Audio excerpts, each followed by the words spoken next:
A maçonaria ou francomaçonaria é o conjunto de sociedades secretas ou discretas, organizadas em lojas, que se autodefinem como fraternidades filosóficas e humanistas, seculares e laicas, e que mantêm um atraente propósito da perfeição espiritual e social do ser humano, de acordo a seus postulados de liberdade, igualdade e fraternidade. No entanto, estas sociedades têm ocultado sempre seus verdadeiros objetivos à humanidade. Sua influência tem sido evidente na história moderna, e seus líderes têm obtido grande riqueza e poder. Por exemplo, no Brasil, o império foi derrubado por um golpe militar e substituído por uma república de presidentes maçons. Grande parte dos integrantes destas organizações são gentios, que são atraídos pelos ideais da sociedade ou pelo oportunismo. Mas também podem se encontrar judeus, em suas diferentes hierarquias ou graus, especialmente na cúpula, além de que a maioria da parafernalia masônica, rituais, mitos e símbolos denota uma profunda raiz judia, embora toma emprestado o simbolismo de muitas outras tradições díspares. O livro Womanian Masonic Oro, em sua página 344 disse: a francomaçonaria é uma organização judia cuja história, graus, símbolos e senhas convencionais são judeus do começo ao fim. Esta é a definição da francomaçonaria, feita pela publicação judia Israelite of America.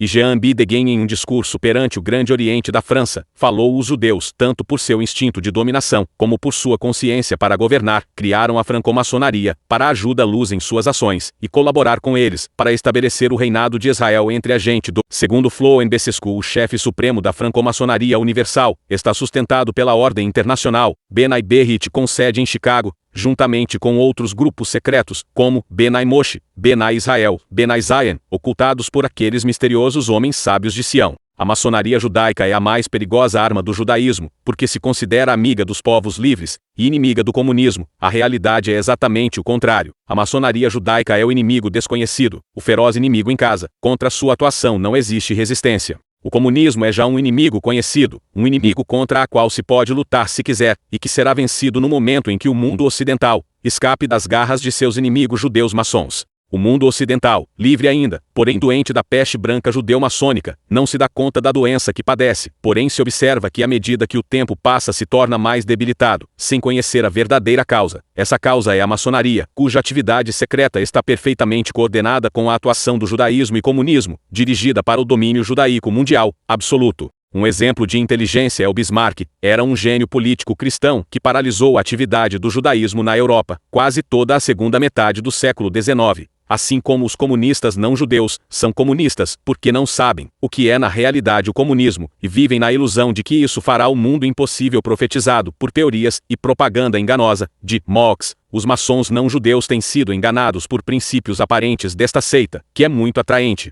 Todos os livros escritos por maçons sobre a maçonaria a pintam com cores brilhantes. Ao invés disso, a maioria dos escritores anti-maçons, ou seja, os homens que já haviam se dado conta desse enorme perigo para a humanidade, eles têm se limitado a começar o estudo de suas atividades, pela aparição das lojas mistas de judeus e cristãos, sem buscar as origens mais distantes da seita e por consequente sem poder explicar sua procedência, direção e verdadeira finalidade. Desde que a maçonaria apareceu com a fundação da primeira loja, que parece tendo o nome de Rosa Cruz, no século XVII, mas esses escritores deviam estudar primeiro a história do povo judeu e de suas instituições, e assim poderiam encontrar todas as respostas às perguntas não clarificadas sobre a maçonaria, para evitar confusões. Eu menciono sempre a essa seita, com o nome real que deve ter, ou seja, o de maçonaria judaica. A maçonaria judaica é a segunda seita internacional mais antiga, logo depois do cristianismo primitivo. Durante sua história, a maçonaria havia sido várias vezes reorganizada, e suas atividades secretas adaptadas às necessidades político-religiosas da judiaria. Os verdadeiros chefes da seita haviam sido sempre os chefes políticos e religiosos dos hebreus. A maçonaria é desde seu princípio século I ou II da nossa era, uma instituição puramente judaica, cujos membros eram exclusivamente judeus, quando em 926, um grupo de judeus originários de Alexandria se estabeleceram na Inglaterra, e para ganhar a simpatia do rei Actaustan, lhe nomearam membro da maçonaria, apresentada ao soberano como uma sociedade fraternal. Esse princípio de infiltração judaica na Inglaterra e de extensão da maçonaria entre os cristãos foi destroçado pelo rei Canuto o Grande, que expulsou os judeus do país em 1020, voltando de novo em 1066, com Guilherme o Conquistador, rei da Normandia. Os judeus foram outra vez expulsos, e todas suas instituições dissolvidas em 1290, de modo que não poderiam voltar em massa para a Inglaterra até 1650, recebidos por como. Na medida em que os judeus não foram recebidos oficialmente na Inglaterra, a maçonaria não existiu nesse país. Existia somente na Escócia a loja maçônica número 1 de Edimburgo, criada em julho de 1599 pelos judeus que gozavam de mais liberdades nesse país, já que Escócia não estava ainda unida à Inglaterra. Apenas recebidos de novo oficialmente por Cromwell em 1650, os judeus começaram a estender a maçonaria. Entre 1652 e 1696 criaram nada menos que 30 lojas e oficinas maçônicas mistas na Inglaterra, ou que são lojas nas que a mesma havia judeus cristãos, além das lojas secretas judias, que têm existido sempre, que existem hoje, e formam a verdadeira maçonaria, e que a dirigem, lojas que não têm mais que membros judeus. Entre as primeiras lojas maçônicas mistas fundadas na Inglaterra, as mais importantes, são a Aberdeen Lodge, criada em 1670, e Melrose Lodge, criada em 1674. No mesmo país apareceram em 1701 a loja de Alwish, e em 1705 a loja de York. O primeiro maçom conhecido na Inglaterra foi o judeu Elias Asmole, fundador da loja Warrington Lancashire em torno de 1650. Em 1716 4 lojas maçônicas de Londres se uniram, formando-se a Grande Loja da Inglaterra, cujo primeiro grão-mestre foi o judeu Anthony Syker, consagrado em 24 de junho de 1717. Durante o ano de 1725 todas as lojas da Inglaterra, inclusive a de York, que era a mais importante, se uniram na chamada Grande Loja de toda a Inglaterra. E ressaltando em 1723 nessa época, a nova Grande Loja havia publicado seu primeiro livro de regras, as Constituições dos Maçons e se reunia trimestralmente, e registrava suas reuniões. A cidade de York, na Inglaterra, onde se disse que o rei Ethelstan convocou a primeira Assembleia Geral Maçônica Mista no ano de 926, se havia transformado em uma Tespeci de Lhasa, ou seja, cidade sagrada dos maçons. Progressivamente os judeus conseguiram atrair a maçonaria à aristocracia inglesa, inclusive as famílias reais, feito que lhes deu a possibilidade de infiltrar-se na direção política do país, acabando por acumular totalmente em torno do ano de 1800 e permanecendo nessa posição até hoje, quando tudo é executado na Inglaterra, pela judaico-maçonaria, sob o comando de judeus como Norman Montague, diretor do Banco da Inglaterra, Lord Waring of Fusisaki, Lord Samuel, etc. A família real inglesa, e inclusive a igreja anglicana, não são mais que simples instrumentos, ou melhor dizendo, biombos onde atrás trabalham e mandam os judeus maçons. O sistema pela qual controlam os judeus a toda a maçonaria é muito fácil. A judiaria tem sua maçonaria própria, que é a verdadeira maçonaria, com rito distinto, em que não se invoca ao supremo arquiteto do universo, como fazem os maçons não judeus, mas a Jeová, ou seja, o Deus dos mosaicos. Esses judeus são chefes das lojas maçônicas das outras filiais. Os cristãos ligados, membros das lojas, não sabem. Todas as decisões tomadas pelas lojas maçônicas judias são simultaneamente levadas às lojas mistas, pelos judeus, como proposições que devem ser tomadas. Os judeus ocupavam, e ainda ocupa cargos importantes de liderança dentro de lojas maçônicas, mesmo quando a maioria dos membros era cristãos. Esses judeus se disfarçavam usando nomes locais, e como eram cidadãos do país, os outros membros não percebiam sua origem judaica. Os maçons cristãos não percebiam, ou não se importavam com essa participação judaica. Como consequência disso, as ideias e propostas desses judeus eram aceitas nas reuniões maçônicas. Sempre, só favorecem os interesses gerais do judaísmo, que a maçonaria é desova e instrumento do judaísmo, está claramente provado pelos termos nos ritos, os nomes das diversas lojas e ordens, todos de origem hebraico. Por estranho que pareça, Stephen Wise, o grão-rabino de Nova York, reconheceu publicamente essa realidade. Os judeus fundou a maçonaria mista, que é composta tanto por judeus quanto por cristãos, além de já possuírem uma maçonaria exclusiva deles.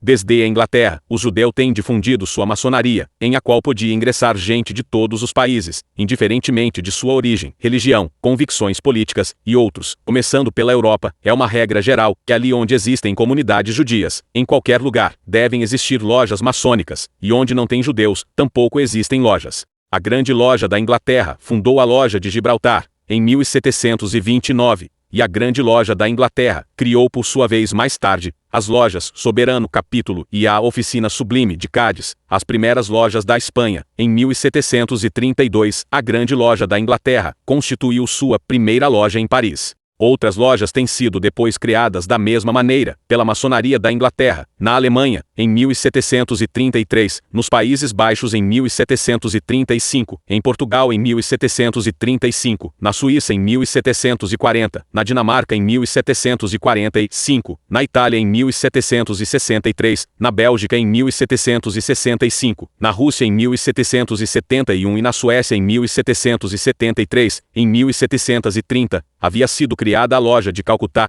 e em 1752 a de Madras, também na Índia. Nos países do Novo Mundo, as lojas maçônicas fundadas pela judeu-maçonaria da Inglaterra aparecem mais ou menos ao mesmo tempo que as europeias. Assim foram criadas, em 1730, 13 lojas maçônicas, nas 13 maiores cidades das colônias espanholas da América, em 1738, a da Ilha de Antígua, em 1739 a San Cristóbal e em 1742 a da Jamaica. O primeiro maçom conhecido nas colônias inglesas da América do Norte foi o judeu Jonathan Belton, que introduziu a seita maçônica ao Novo Mundo chegado da Inglaterra, em 1704. A primeira loja estadunidense foi criada em Boston, em 1720. E a segunda na Filadélfia, em 1730, enquanto que a mais velha loja americana constituída com a autorização escrita da Grande Loja Mãe da Inglaterra, apareceu em 1733 em Boston, dirigida pelo judeu Vis Montague, grão-mestre provincial da Nova Inglaterra, e domínios e territórios a eles vinculados a pertencer.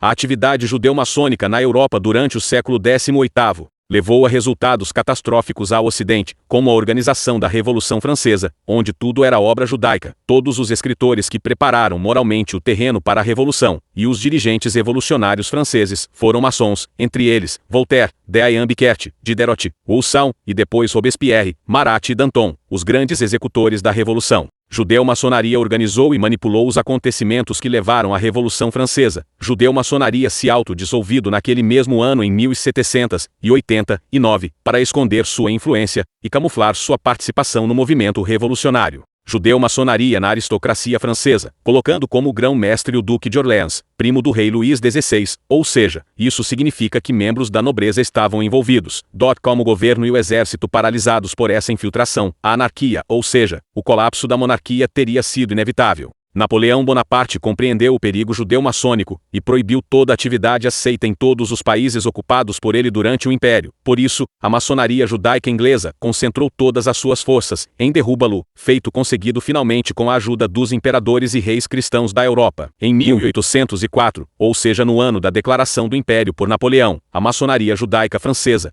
havia tentado intrometer-se na política francesa. Esse ano, a maçonaria judaica da França foi reorganizada, criando-se em Paris um Conselho Superior Maçônico dos 33 graus da seita. Porém, Napoleão paralisou sua atividade. Em 1849 apareceu a loja Grande Oriente da França, com sua sede principal em Paris. Essa instituição é uma das mais antigas e influentes do mundo maçônico francês, porém suas maquinações políticas acabaram em uma ruptura com os maçons de origem cristã. Os cristãos saíram do Grande Oriente, em 1914, para formar uma grande loja nacional, independente e regular para a França, mas como não se conhecia a atuação da judiaria dentro da maçonaria, os judeus mantiveram-se em posições-chave dessa nova loja, e por sua influência conseguiram nomear o judeu Deschanel primeiro-ministro do país, imediatamente depois do fim da Primeira Guerra Mundial. Depois criaram na França um estado permanente de caos político, social e econômico, que dura até hoje. De forma parecida, a maçonaria judaica tentou tomar o poder durante a revolta dos dezembristas em 1825, uma rebelião real feita por oficiais russos contra o czar Nicolau I, feito que motivou sua dissolução no mesmo ano, pelo czar Nicolau I. Oficialmente reaparecida em 1860, a maçonaria judaica da Rússia recomeçou sua atividade subversiva, criando multidão de sociedades anarquistas, nihilistas, revolucionárias, cujas atividades culminaram com o assassinato do czar Alexandre II em 1881. A maçonaria judaica na Rússia influenciou as revoluções de 1905 e 1917, e depois da Revolução de 1917, as lojas maçônicas mistas com judeus e cristãos foram dissolvidas porque já cumpriu sua função. O Politburo Comunista de Moscou, na verdade, é o conselho central dessa maçonaria judaica secreta da Rússia. Sua atuação tem estado sempre de acordo com os planos mundiais da judiaria. Em nosso século, a maçonaria judaica tem estendido seus tentáculos por toda a terra, contando atualmente com governos sujos em muitos países do mundo, mas com o controle absoluto do mundo.